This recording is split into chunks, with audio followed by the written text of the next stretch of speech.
Hello and welcome for today's interview. I'd like to introduce Michael M. Patterson, a well-renowned professor and researcher from the States. Welcome, Michael Patterson. Thank you. Thanks for being with us these days here in Berlin, and thank you also for agreeing on this little chat. Maybe start with a question about Kirksville. Would you like to tell us something about Kirksville nowadays, giving European osteopaths an idea of Adistill's former domain? Sure. I was on the faculty at Kirksville from 1971 to 77. At that time, it and the town were real small town operations. The thing that strikes me going back now, as I have several times, is how the school has grown. When I went there, they were about to open a new hospital, which was a landmark decision to do because it led the way to greater expansion of the school. And without that new hospital, the school, I think, would have had a rough time. But anyway, the school has expanded. It's now a university operation, so there are two or three different schools there besides the osteopathic school. It's expanded with beautiful buildings, and the museum operation there is truly a world-renowned and worldwide resource for gathering the historical artifacts of osteopathy, analyzing them, allowing people to come in and research the history and philosophy of osteopathic medicine. And there is another operation there, a research operation, that is heavily involved in looking at inter- and intra-rater reliability. In other words, if two people palpate the same person, do they come up with the same answer? Sure. And we know that usually they don't. Yeah. And the researchers there are asking the question, what can be done to improve that reliability? Because that's a very vital and important question for osteopathy. Anyway, the school now is a beautiful operation, and I would encourage anyone to make the trip there and see it. Yeah, seems like to be worth a visit. In the States, the osteopathic profession is growing very rapidly, as it is now in the rest of the world. I have been fortunate to have participated in the spread of osteopathy. Viola Fryman took a group of 20 of us to Russia in 1989 and got osteopathy started there. I've been fortunate to lecture in various places in Europe as schools developed.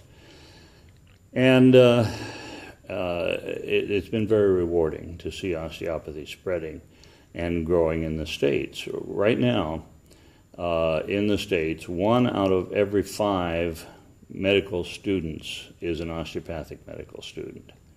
So seeing this sudden growth, not only in the States but around the world, is phenomenal. And I think that it presents great challenges as well as great opportunities. The challenges have to do with keeping the true spirit of osteopathy in this growth. The opportunities, of course, are to integrate osteopathy more into mainstream medicine and make sure that its philosophy is kept as we grow and change. Yeah, let's switch back to our Congress subjects here. You provide a workshop on osteopathic research. What is your idea of maybe a transformation of a traditionally subjective hands-on practice into a scientific framework? Osteopathic research is a vital operation. Without expanding our research base, the profession is going to be in trouble. As I said about the operation at Kirksville, determining how we can better get better inter-rater reliability between palpators is a vital question, because outsiders are going to ask, well, if you palpate the same thing and don't come up with the same answer, what is going on?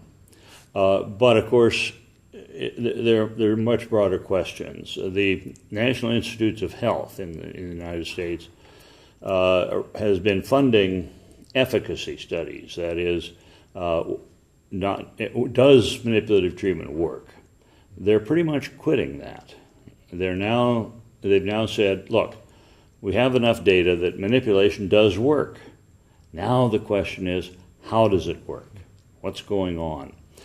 I don't think that in the near or even far future we're going to go to a mechanized palpatory practice. I'd be against that, as a matter of fact, because still the hand is the most sensitive tool for palpating and analyzing what is going on in the tissues. But we've got to, again, understand that palpatory sense to better standardize it. So I think that in the future we're going to even see more use of palpation and manipulation throughout the medical community, because the MDs are starting to realize the value of it, and in America, and over here, the MDs are working in various places with DOs because they don't really feel threatened by them in general, and that's a good thing, and it's going to work toward what's still wanted, and that was to change the face of medicine.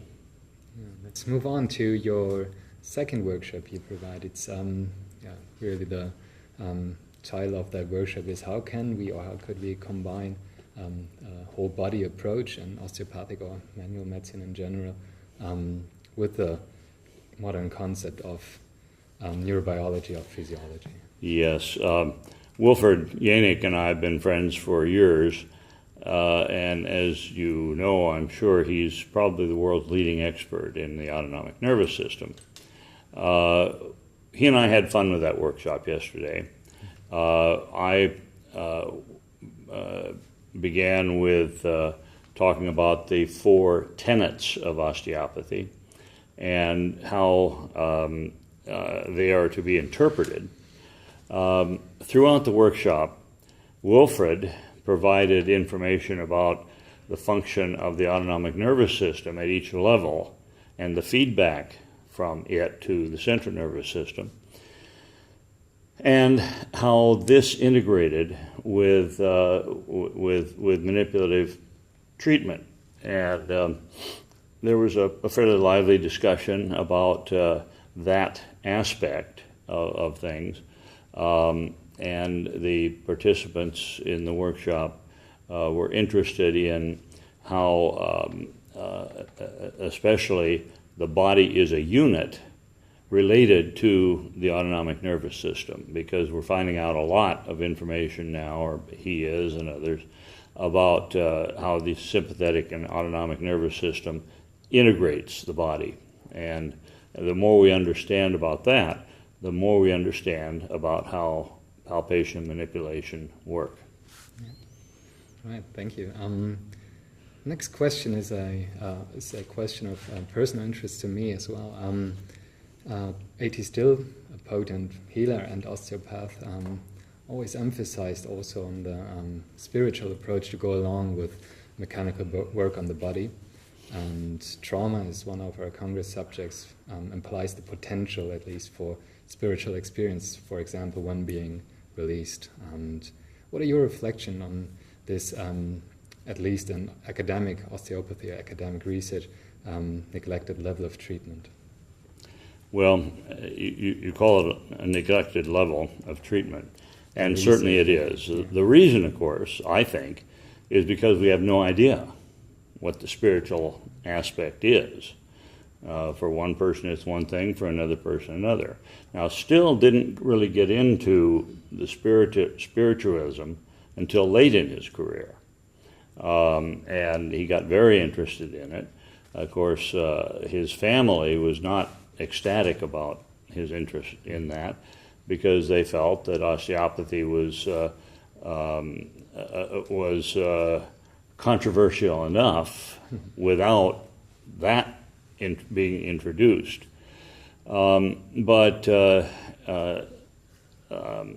I think, again, in my view, and what I taught my students, was the spiritual aspect. You need to reinforce whatever the patient views as their idea of the spiritual aspect. You should talk with them about it.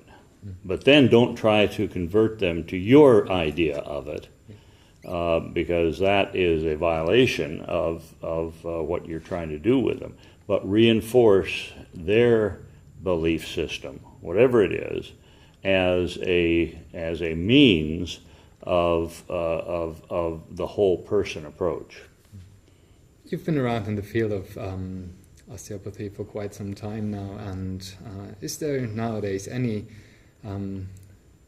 subject that especially strikes your curiosity within this field, maybe outside of osteopathy, something you're combining? You want to talk about that? As you may know, I worked for several years with Irvin Core at Kirksville, and he had some insights that I was taken by. He said, osteopathy is not a profession, it's a way of life, because it's a way of thinking about how your body functions in relation to the outside world and your being.